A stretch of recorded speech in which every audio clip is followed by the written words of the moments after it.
This is Father Louis Skirty. I am at the office of the Papal Nuncio and Permanent Observer to the United Nations, His Excellency Archbishop Bernardito Auza. Thank you so much for having us here, Bishop. Thank you, Father, for having me. This is indeed an honor, and we know so much about your history, and we want to hear more about your personal life. Tell us, when were you ordained? I was ordained in 1985, and although I was ordained for my diocese back in the Philippines, called Diocese of Tagbilaran in Bohol, I was actually ordained in California. Yeah. And your family came to California for the ordination? Yeah, because I was ordained here because they were here. Oh, that's great. Yes, and my elder brothers came here in the 1960s and 70s, my parents.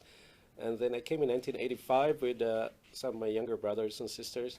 I only have 3 sisters, and the youngest is sister.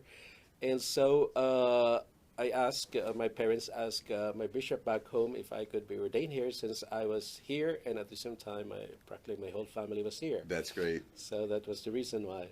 Excellent. Yeah. How did you get into diplomatic service? I mean, going through the seminary and eventually to Rome, how did that happen? Again, it's the fault of the bishop. When in doubt, blame the bishop. It's true. Because when I was ordained in 1985 here, I mean, a few days after I was ordained, I went back to the Philippines. I went back to the university in Manila, the Catholic University, to finish my licentiate in theology and my master's in education, because my bishop told me that I was more or less destined for teaching. And so while I was, as he said, after your license and after your master's, you go back home, teach at the seminary. I said, no problem. And then, but very obedient. Actually, obedience would be the biggest fault. But and then after that, when I was so after I defended my thesis and my master's dissertation, I went back home. I told the bishop, I'm ready. I have finished my studies. And he said, I changed my mind. Oh, isn't that lovely? I said, instead of coming here, you go directly to Rome. And I said, well, it was just a few months before classes would start in Rome. I said, no, I don't have any room reservation. I don't know where to go. I said, right. oh, I already did. I already have a room. I reserved one. Excellent. He said, how about my scholarship? I said, you look for one. So he gave me the more difficult one. And so to make the story short, so I went to Rome, and I studied there for 4 years. I finished my doctorate in theology, my license in canon law, and as well as my diplomatic studies. Wow. Yeah. So you have a few licenses, right? Yeah, I have 2 and a doctorate. And man, God bless you. Were any of them in diplomacy? Or well, not really toward? directly, because the diplomatic courses are, it's another group. It's a diploma actually. It's not a degree. When we are at the diplomatic school, we go to the pontifical universities, the Gregorian, Angelicum, Urbaniana, and the Lateran, etc. But at the same time, we have classes inside the diplomatic school. So we do history of diplomacy, history of papal diplomacy, languages, of course. It's a very big part of it. Protocols and some specific moments of the history of the church, and diplomatic style of writing. It's all these things are parallel to your studies in the pontifical universities for your ecclesiastical degrees. So you are actually running 3 parallel programs, because at the same time you have to study the languages. Right. Yeah. And speaking of languages, how many languages did you use there, and how many languages do you speak now? We are required to, before we leave for our postings, we are required to learn at least 4 languages, because Italian is our working language. We do our reports in Italian. And then French is our diplomatic language. And then English is very useful. And then Spanish is spoken by more than half of the Catholics. Right. And then so many countries use Spanish as their first language. So especially as a diplomat of the Holy See, of the Pope, then people expect you to speak Spanish. Yes, immediately. So, and then the other languages are aside. I studied Bulgarian because I was in Bulgaria. Of course. A little bit of Creole, and you are unbelievable. I was in Haiti, and then Albanian. And when I was in Madagascar, it was probably my biggest surprise. Practically the evening I arrived, the papal nuncio told me, you celebrate the Mass tomorrow, and it's going to be, tomorrow it's going to be Malgache. It's Malagasy. That language. So I told the sister, where's the book? So when I saw the book, I said, there are so many similarities with Filipino. Oh, really? So, it's actually, it's a Malay language. It's not, Okay. it belonged to the Malay family of languages, because the first great waves of migrations to Madagascar were from Malaysia. I mean, that would be Indonesia now, and Malaysia. So they were Malays. Instead of staying, say along the shores, they went up to the mountains, to the plateau, and that's where really we might say the real Malagasy culture really developed. But that's, I was surprised. I mean, I would never thought that I would find, I could understand immediately some words of the local language, because they were practically from the same root as so many words in the Filipino. Excellent. How many countries have you been the Pope's representative to? And in Well, what I was capacities? I joined. I mean, I was kind of given my first assignment abroad in 1990, and I was sent to Madagascar. Oh, okay. Madagascar, which at the same time we cover Seychelles, Mauritius, certainly not ugly countries. No. Very beautiful. So all the territories in the South Indian Ocean, because also on ecclesiastical matters, we also had to cover the Comore, which is another country, and then the French Outre-mer departments of La Réunion and Mayotte. So that was a huge area to cover, but I was very happy there for 3 years. And you lived in that area? We live while most of the covering. time. We lived in Madagascar. I see. And then after Madagascar, I was sent to Bulgaria. It was my very interesting world for me, because it was my first contact with the Slavic world. And, it was the post-communist time, just a few years after the fall of communism. And so beside our normal work and duties as representing the Pope, the work that consumed most of my time was the recovery of church properties, which were confiscated by the communist regime. Interesting. And I must say that we recovered practically everything, except those properties which have some problems in one way or for one reason or another.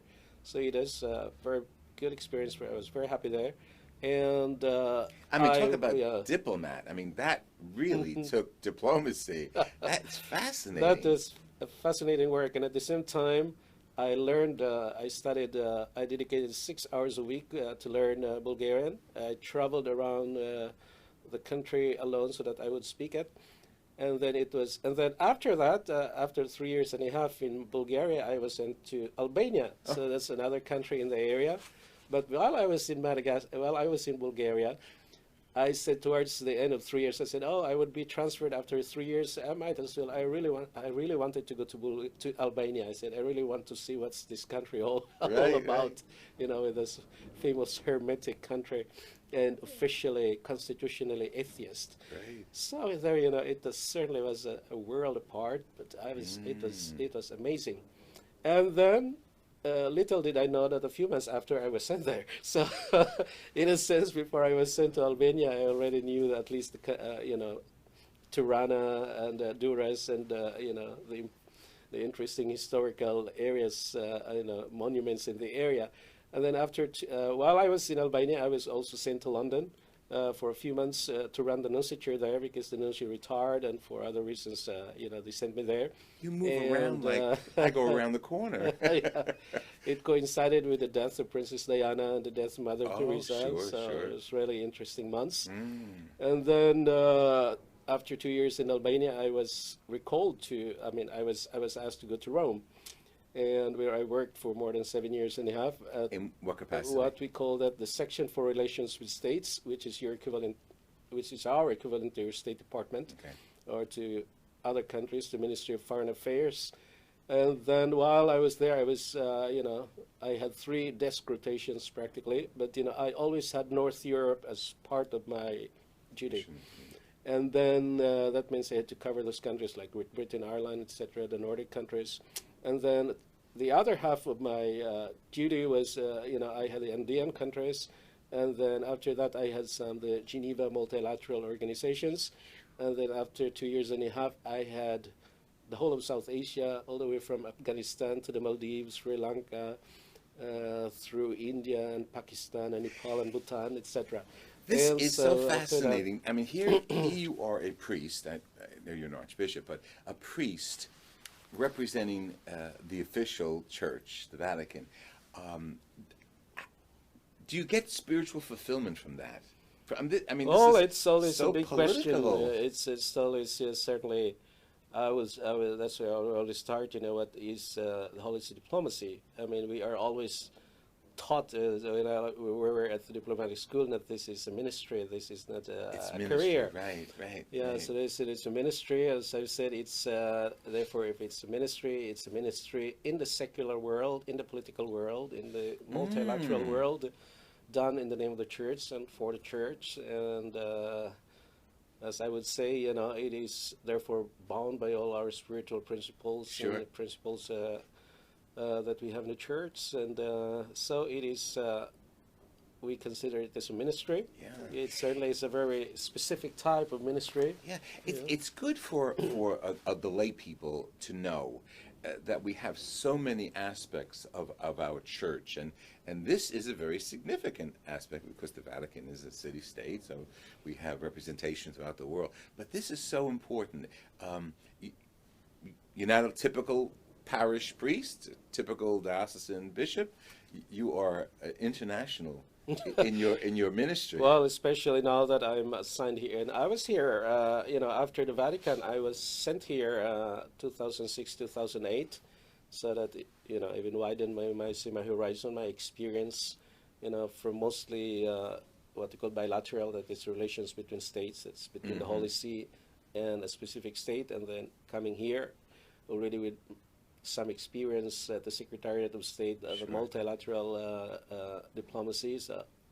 I was exposed here for 2 years to work at the United Nations. And then after 2 years, I was sent as Papal Nuncio to Haiti. And I was there for more than 6 years. And then last July 2014, the whole Pope Francis, the guy over there, God bless him. called me back here. And so it's been almost practically 3 years that I am the permanent observer to the United Nations. Okay, we're going to come back to part 2 of this interview, picking up with what the Pope's mission passed on to you is, as far as your role at the UN and internationally, globally, as far as climate change and his love of the world. This has been Father Louis Scurti, honored to be here with Archbishop Bernardito Auza, permanent observer to the United Nations representing the Vatican. Thank you, Bishop. Thank I really you. appreciate your patience with us.